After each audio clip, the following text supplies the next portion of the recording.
You want the 10x rule? Let's do 10 in a day. Hi, guys. So today, I'm gonna read A&P by John Updike, read by me, Jordan Barclay, because I want to. Alright, let's dive in. A&P. In walks these three girls in nothing but bathing suits. I'm in the third checkout slot, with my back to the door, so I don't see them until they're over by the bread. The one that caught my eye first was the one in the plaid green two-piece. She was a chunky kid, with a good tan and a sweet, broad, soft-looking can with those two crescents of white just under it, where the sun never seems to hit, at the top of the backs of her legs. I stood there with my hand on a box of hi-ho crackers, trying to remember if I rang it up or not. I ring it up again and the customer starts giving me hell. She's one of these cash register watchers. A witch about 50 with rouge on her cheekbones and no eyebrows. And I know it made her day to trip me up. She'd been watching cash registers 40 years and probably never seen a mistake before. By the time I got her feathers smoothed and her goodies into a bag, she gives me a little snort in passing. If she'd been born at the right time, they would have burnt her over in Salem.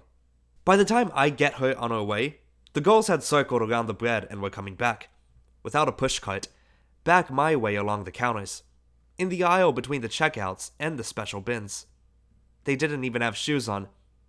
There was this chunky one with a two-piece.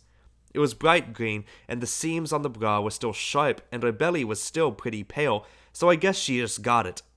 The suit. There was this one, with one of those chubbly berry faces, the lips all bunched together under her nose. This one, and a tall one, with black hair that hadn't quite frizzed right, and one of these sunburns right across under her eyes, and a chin that was too long. You know, the kind of girl other girls think is very striking and attractive, but never quite makes it, as they very well know, which is why they like her so much. And then the third one, that wasn't quite so tall. She was the queen. She kind of led them, the other two peeking around and making their shoulders round. She didn't look around, not this queen. She just walked straight on slowly, on these long, white prima donna legs. She came down a little hard on her heels, as if she didn't walk in her bare feet that much, putting down her heels and then letting the weight move along to her toes, as if she was testing the floor with every step, putting a little deliberate extra action into it. You never know for sure how girls' minds work. Do you really think it's a mind in there, or just a little buzz like a bee in a glass jar? But you got the idea she had talked the other two into coming in here with her, and now she was showing them how to do it. Walk slow and hold yourself straight. She had on a kind of dirty pink, beige maybe, I don't know, bathing suit with a little nubble all over it, and, what got me, the straps were down. They were off her shoulders, looped loose around the cool tops of her arms, and I guess as a result, the suit had slipped a little on her. So all around the top of the cloth there was this shining rim. If it hadn't been there, you wouldn't have known. There could have been anything wider than those shoulders. With the straps pushed off, there was nothing between the top of the suit and the top of her head, except just her. This clean, bare plane of the top of her chest down from the shoulder bones, like a dented sheet of metal tilted in the light. I mean, it was more than pretty. She had sort of okay hair that the sun and salt had bleached, done up in a bun that was unraveling, and a kind of prim face. Walking into the A&P with your straps down, I suppose it's the only kind of face you can have. She held her head so high, her neck, coming up out of those white shoulders, looked kind of stretched. But I didn't mind. The longer the neck was, the more of her there was. She must have felt in the corner of her eye, me, and over my shoulder, Stokesy in the second slot watching. But she didn't tip. Not this queen. She kept her eyes moving across the racks, and stopped, and turned so slow it made my stomach rub the inside of my apron, and buzzed to the other two, who kind of huddled against her for relief. And they all three of them went up to the cat and dog food, breakfast cereal, macaroni, rice raisin, seasoning, spread, spaghetti, soft drinks, crackers, and cookies aisle. From the third slot, I looked straight up this aisle to the meat counter, and I watched them all the way. The fat one with the tan sort of fumbled with the cookies. But on second thought, she put the packages back. The sheep pushing their carts down the aisle. The girls were walking against the usual traffic. Not that we have one-way signs or anything. We're pretty hilarious. You could see them when Queenie's white shoulders dawned on them. Kind of jerk, or hop, or hiccup. But their eyes snapped back to their own baskets, and on they pushed. I bet you could set off dynamite in an A&P, and the people would buy, and large, keep reaching and checking oatmeal off their lists, muttering, "Let me see. There was a third thing. Began with an A. Asparagus. No. Ah, yes, applesauce." Or whatever it is they do mutter. But there was no doubt this jiggled them.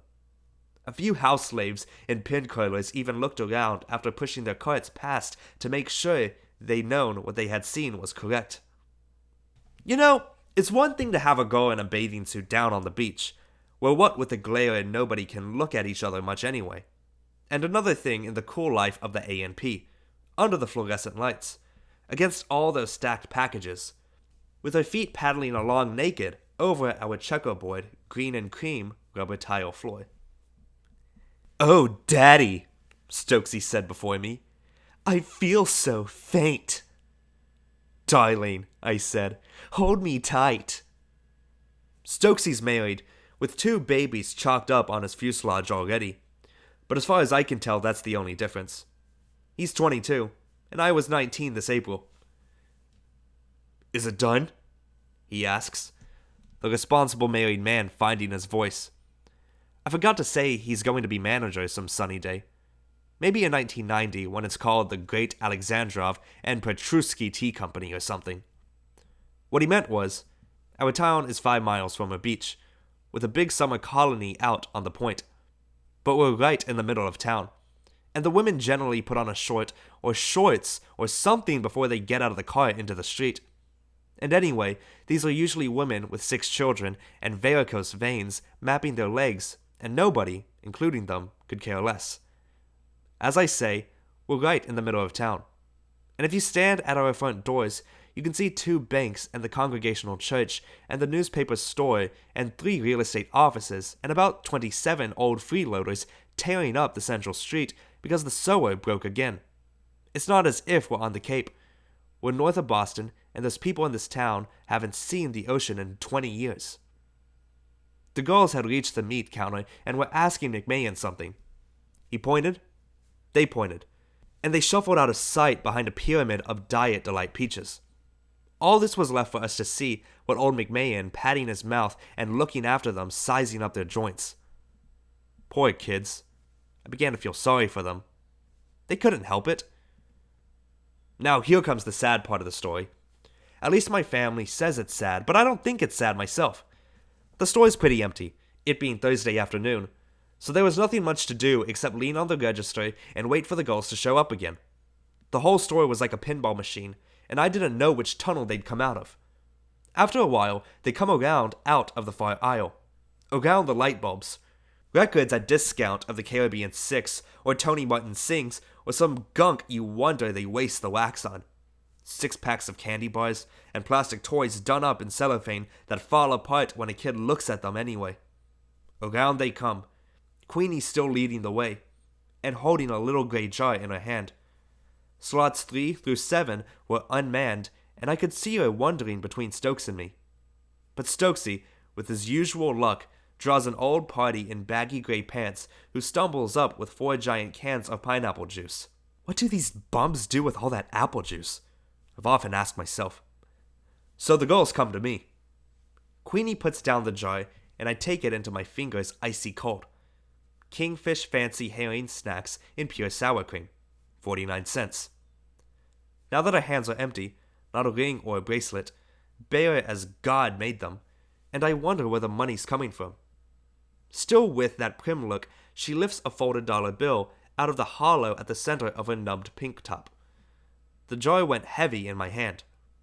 Really, I thought that was so cute. Then everybody's luck begins to run out. Langle comes in from haggling a truck full of cabbages on the lot and is about to scuttle into that door marked manager, behind which he hides all day when the girls touch his eye. Langel's pretty dreary. Teaches Sunday school and the rest. But he doesn't miss that much. He comes over and says, "Girls, this isn't the beach." Queenie blushes, though maybe it's just a brush of sunburn I was noticing for the first time. Now that she was so close. "My mother asked me to pick up a jar of herring snacks." Her voice kind of startled me. The way voices do when you see people first. Coming out so flat and dumb, yet kind of tony too. The way it ticked over, "Pick up," and "snacks." All of a sudden I slid right down her voice into her living room. Her father and the other men were standing around in ice cream coats and bow ties, and the women were in sandals, picking up herring snacks on toothpicks off a big plate, and they were all holding drinks the color of water with olives and sprigs of mint in them. When my parents have somebody over, they get lemonade, and if it's real racy affair, Schlitz in tall glasses with "They'll do it every time" cartoons stenciled on. "That's all right," Langel said. "But this isn't the beach." His repeating this struck me as funny, as if it had just occurred to him.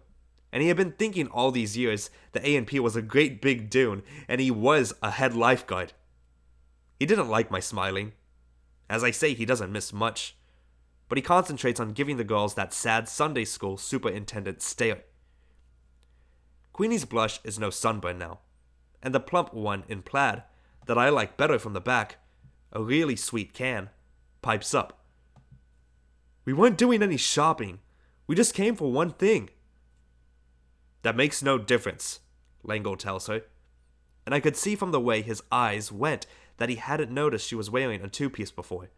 "We want you decently dressed when you come in here." "We are decent," Queenie says suddenly, her lower lip pushing, getting sore now that she remembers her place. A place from which the crowd that runs the A&P must look pretty crummy.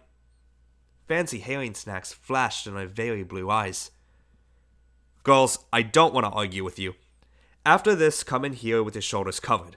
It's our policy." He turns his back. "That's policy for you. Policy is what the kingpins want. What the others want is juvenile delinquency." All this while, the customers had been showing up with their carts.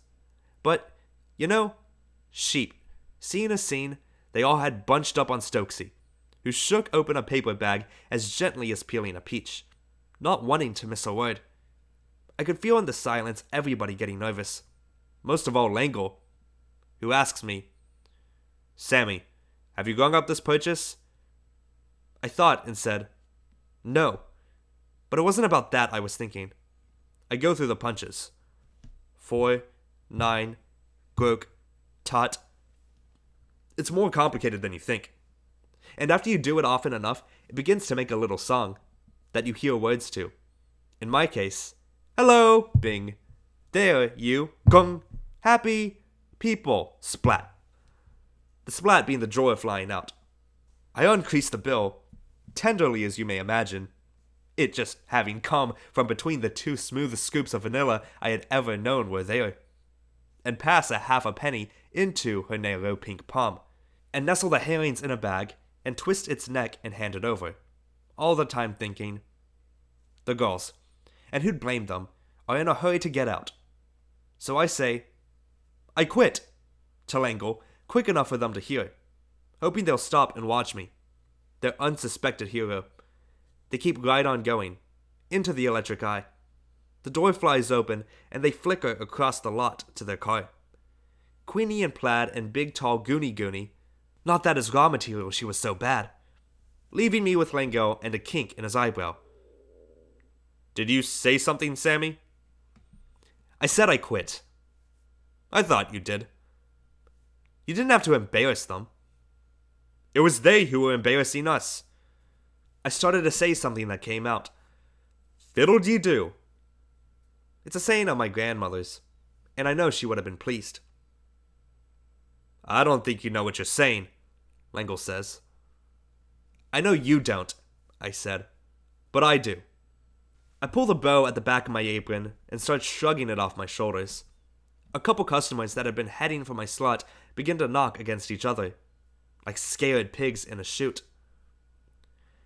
Lango sighs and begins to look very patient and old and gray. He's been a friend of my parents for years. Sammy, you don't want to do this to your mom and dad, he tells me. It's true, I don't, but it still seems to me that once you begin a gesture, it's fatal not to go through with it. I fold the apron. Sammy stitched in red on the pocket and put it on the counter, and dropped the bow tie on top of it. The bow tie is theirs, if you've ever wondered. You'll feel this for the rest of your life, Langle says. And I know that's true, too. But remembering how he made that pretty girl blush makes me so scrunchy inside, I punch the no sales tab, and the summer machine whirs, beep boop, and the drawer splats out. One advantage to the scene taking place in summer. I can follow this up with a clean exit. There's no fumbling around, getting your coat and galoshes. I just saunter into the electric eye with my white shirt that my mother ironed the night before, and the door heaves itself open. And outside the sunshine is skating around on the asphalt. I look around for my girls, but they're gone, of course. There wasn't anybody but some young maid screaming with her children about some candy they didn't get by the door of a powder blue Falcon station wagon. Looking back in the big windows, over the bags of peat moss and aluminum lawn furniture stacked on the pavement, I could see Langell in my place in the slot, checking the sheep through. His face was dark gray and his back stiff, as if he had just had an injection of iron. And my stomach kind of fell as I felt how hard the world was going to be to me hereafter. This is the end of A&P, written by John Updike, read by me, Jordan Barclay, because I want to. If you enjoyed the production of this video, feel free to hit the like button. I'd appreciate it. If you have any requests on what I should read next, feel free to comment below, and I'll see if I can get to it as soon as possible. And if you want to be updated on these audiobook recordings, hit the subscribe button and ring the bell for notifications. Alright guys, I will see you with another one very soon. Until then, I'm out. Peace.